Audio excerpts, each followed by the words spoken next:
포함해서 효력 발생하게 하겠다. 그래서 요 세 가지를 한꺼번에 배워야 건축법을 다 배우게 되는 겁니다. 약간 이해가 되셨나 모르겠네요.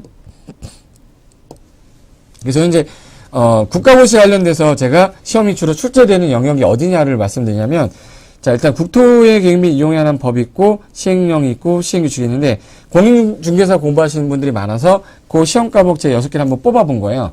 그래서 도시개발법, 정비법, 건축법, 주택법, 농지법이 이제 시험법인데, 이 법률마다 다 뭐가 있어요? 시행령이 있고 시행규칙이 다 있을 겁니다. 그래서 건축법은 건축법령은 요 세 가지고요. 주택법은 주택법령, 요거는 농지법령, 정비법령, 도시개발법령, 국토개발법령 이렇게 되는 거죠. 총 3, 6, 18, 18개의 법을 보는데 그중에 아주 세부적인 거는 시행규칙에 있다 보니까 시행규칙 부분은요. 시험에 내게 출제하기가 좀 껄끄럽습니다.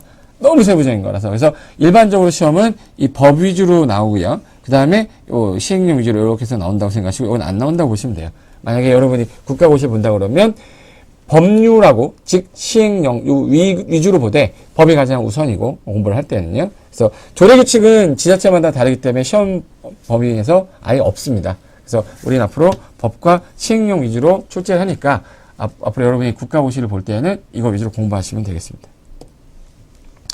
법률의 제정 개정 이유인데, 자, 우리 첫 번째 시간에 제가 1강 시간에 말씀드렸던 부동산이라는 건 토지하고 그 정착물을 말하는데, 일반적으로 이 부동산하고 공법을 합성한 거죠. 그럼 공법은 뭐냐면 특정한 국가가 특정한 개인을 규제하는 법률이고, 특정한 A라는 사람 사인과 B라는 사인 간에 뭔가의 문제가 발생했을 때 이 둘 간의 관계를, 사적 권리 관계를 규제하게 한 법을 사법이라고 하시면 돼. 그러면 공법은 국가가 밑에 있는 사람한테 뭐뭐 해라, 뭐뭐 하지 마라 수직적인 규제고요. 이 사법은 개인과 개인 간의 어떤 수평적인 규제하는 법이라고 보시면 돼. 그래서 여러분 민법 같은 경우가 대표적인 사법이고요. 공법은 행정기관에서 뭐 허가받아라, 뭐 하지 마라 이런 규정들 거의 다 공법으로 보시면 됩니다. 그래서 부동산 공법이 뭐냐 그러면 부동산에 관한 행정법 중에서 주로 토지, 건물보다는 토지가 저 주 대상이다 보니까 그 토지 건물에 관련돼서 사인이 어떠한 토지를 갖고 이용을 하려고 할 때 규제하는 부동산 공법이라고 하는데, 기존에 부동산 관련된 우리가 공법이어야 하는 게 국가와 국민을 규제하는 법률이 1300여 개 정도 돼요.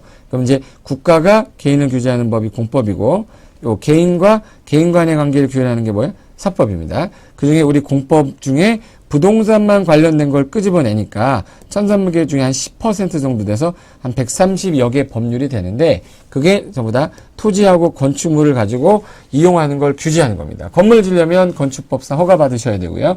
아파트 지려면 주택법상 사업계획 승인 받으셔야 되고, 농지를 개발하겠다 그러면 농지법상 농지 전용 허가란 걸 받아야 되고. 그럼 얼마나 많은 법률이 있겠습니까? 그 와중에 이 130개 개를 우리가 다 공부해서 머릿속에 넣으면 정말 전문가가 되겠지만, 그 중에 중요한 법률 위주로 공부하면서 나머지는 찾아볼 수 있는 능력만 있다면 충분히 전문가는 될 수 있습니다. 그래서 공법이라는 건 어떠한 목적을, 계획을 갖고서 규제를 하고 제한을 해서 이 테두리 내에서 벗어나는 행위를 못하게 하려는 게 규제라고 생각하시면 돼요. 그래서 부동산 공법은 여러 개 각각 부동산과 관련된 행정법인 공법과 그 중에 부동산에 관련된 것만 끄집어낸 한 130여 개의 법률을 통칭해서 부동산 공법이라 한다. 그 중에 우리 국토의 계획 및 이용에 관한 법, 이 법이 가장 중요한 핵심이 되는 법이에요. 모든 국가고시에는 이 법이 시험 문제에 들어가지 않으면 안 됩니다. 기본이기 때문에. 그래서 첫 번째 시간에 잠깐 말씀을 드렸는데, 정부의 땅은 개발 용도와 보존 용도로 나눠지는데 도시지역이랑 그리고 도시지역, 외지역으로 나눠진댔죠. 도시지역은 주로 개발을 목적으로 하고 농림지역하고 자연환경은 보존을 목적으로 하는데, 농림지역으로 지정하기 좀 곤란할 때 준농림, 도시로 지정하기 좀 애매할 때 준도시.